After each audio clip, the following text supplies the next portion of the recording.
Donc ULNT1, donc vous mettez votre cuisse de façon à supporter le poids de l'avant-bras.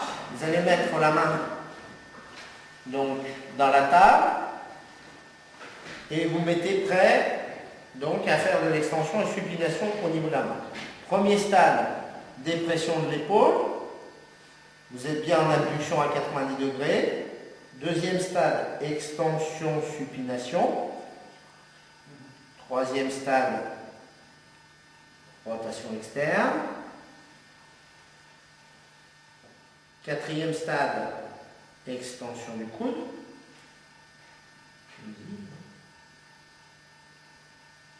Et vous ne perdez rien, surtout pas la rotation externe, pendant l'extension du coude. Dernier stade, inclinaison de la tête. Et on relâche. Alors le deuxième donc, est encore pour le nerf médian. Donc, position de départ, une main, un appui pour la dépression de l'épaule, un appui sur la partie postérieure du bras et un appui au niveau des styloïdes. On commence par la dépression de l'épaule, extension, supination.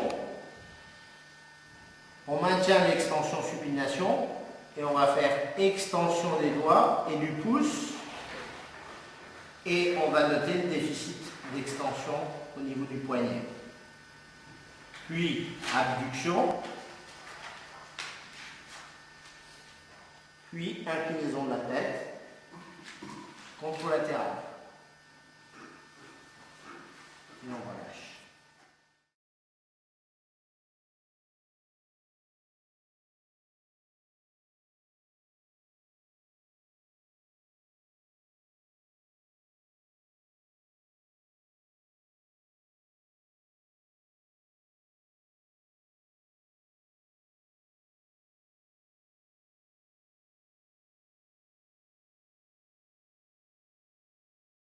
Trois pour le nerf radial, même position de départ. Premier stade, dépression de l'épaule. Deuxième stade, rotation interne et supination et extension du coude. Pronation, pardon. Après, on va changer de main, donc on met bien la rotation interne, on épuise la rotation interne, on change de main, on amène la flexion du poignet, on change de main, on passe dessous pour bien bloquer le coude en extension et le poignet en flexion, inclinaison cubitale pour mettre en tension la branche du nerf radial superficiel. On met le pouce en direction du cinquième, de la tête du cinquième, métal, on fait fléchir les doigts et on fait abduction, inclinaison de la tête, contralatérale.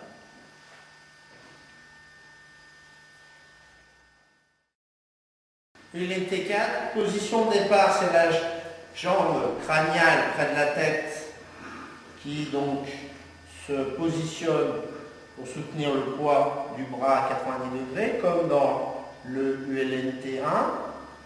La main est dans la table, prêt pour la dépression de l'épaule. On place la main donc, du thérapeute dans la main du sujet avec une prise sur le pouce, l'index sur le pouce. On va faire extension, supination au niveau du poignet, flexion du coude, rotation externe, ça va, abduction,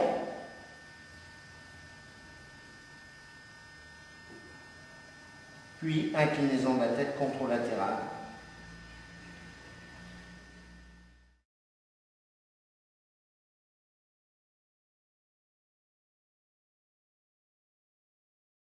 Une main au niveau de S2, un appui sur le condyle interne et on fléchit. On note le déficit de flexion du genou. Dans ce test, on peut sensibiliser par la flexion dorsale en demandant donc au sujet de faire une flexion dorsale, une flexion plantaire, ou on relâche cette main et on fait flexion dorsale, flexion plantaire. La flexion dorsale étant un signe qui met plus en tension le nerf saphéne. Autre possibilité de sensibilisation, c'est le relâchement au niveau de l'abduction-adduction. Donc si on relâche, on est en flexion ici, si je relâche, la tension du quadriceps se manifeste et donc le sujet passivement fait une abduction. Regardez, j'amène ma flexion et je relâche. Ça, c'est la tension du quadriceps. Donc, les quelques degrés d'abduction vont soulager la tension musculaire, mais pas la sensibilité douloureuse au niveau du nerf fémoral. Ensuite,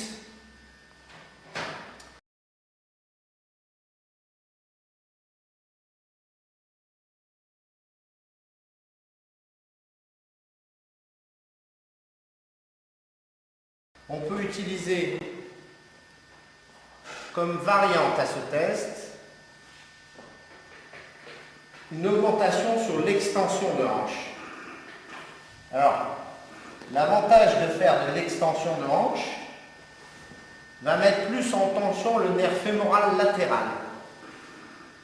Donc on se met dans la même position, mais on met le genou sous le genou du patient de façon à produire une extension. On appuie sur le sacrum et on fait le même test. Donc avec un peu plus d'extension de hanche qui sensibilise plus le nerf fémorolatéral. Donc dans le cas de méralgie paresthésique.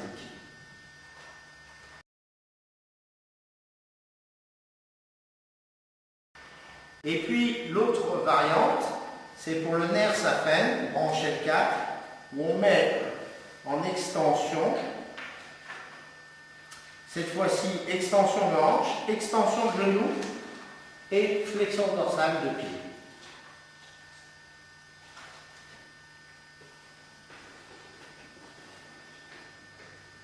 Et normalement, donc, on doit avoir des fourmillements sur la partie antéro-interne du tibia. Donc, on se met en décubitus contralatéral au côté testé, la jambe est fléchie à 90 degrés, la jambe opposée fléchie à 90 degrés. On va fixer la fesse par un appui de notre tronc. On amène donc une extension, une rectitude de hanche, et on va fléchir le genou sans abduction, sans adduction. Donc dans cette position, on note le déficit de mobilité de flexion. Et on va pouvoir faire les mêmes tests. Adduction, abduction. L'abduction soulageant la tension du quadriceps. On peut dans cette position demander une flexion de nuque, qui équivaut à donc une flexion passive de nuque, ou à une position type slim avec flexion thoracique, flexion lombaire, et on demande au patient donc s'il y a une augmentation de douleur, et on peut ajouter une épreuve de Valsalva avec apnée inspiratoire. Et on relâche.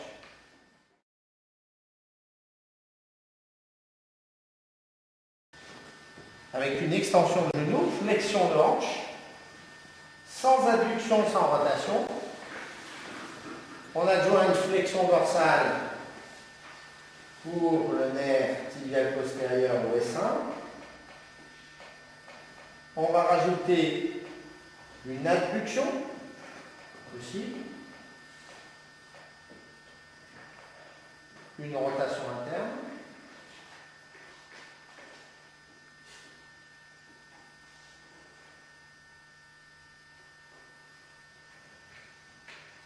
On peut utiliser la palpation lors de ce test pour rechercher une souffrance au niveau nerveux.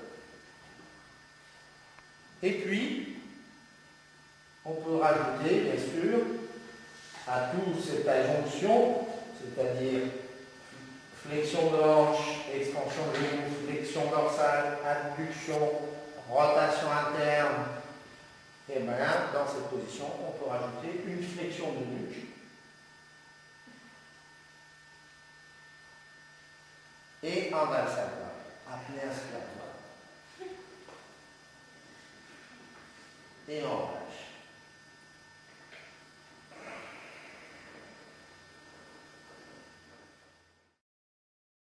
Les variantes, c'est de double élévation de jambes tendues. Donc le sujet est toujours en décubitus dorsal. On fléchit les membres inférieurs sur le tronc. On met une extension de genou. Puis ensuite une flexion dorsale de genou. On peut bien sûr rajouter à ces tests une flexion passive.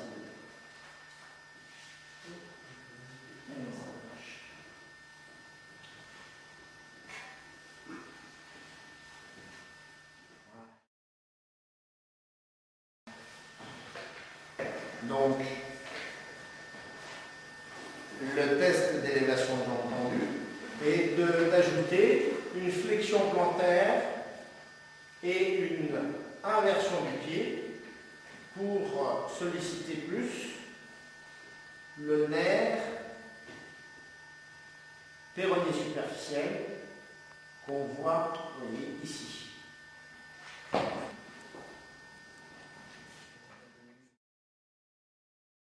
Alors, palpation donc, des nerfs.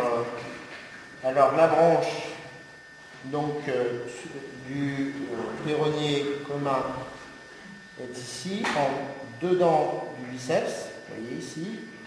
Et si on met une flexion dorsale, on aperçoit ici la branche donc, du péronnier commun, et ici donc le nerf sural latéral que j'attrape là, ici, voilà, sous les doigts. Et au milieu ici, dans le milieu, qu'on met bien en tension par une flexion dorsale, c'est le sciatique poplité interne ou nerf tibial. Ici. Okay.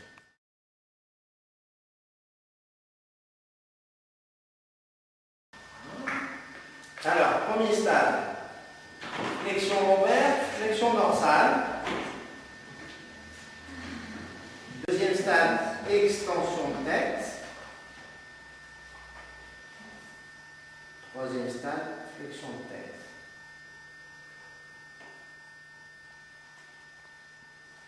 Ça va? Quatrième stade, extension du genou.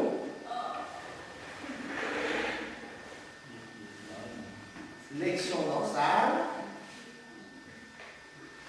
Sans abduction, sans rotation.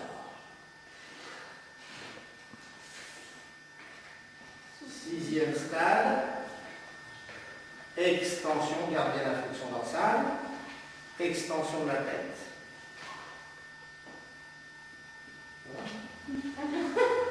Flexion de la tête. On change de côté.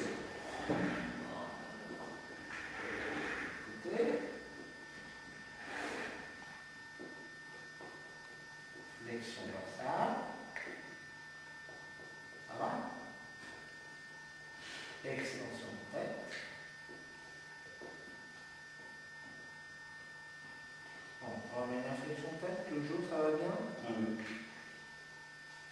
La double élévation bien entendu. Sans abduction, abduction, en flexion dorsale. Et on peut faire un triple plus pour exclure toute pathologie neurale. Et on relâche une jambe plus maintenue. Voilà. Il est chaud. C'est ce qu'on appelle une stimulation sympathique. Merci.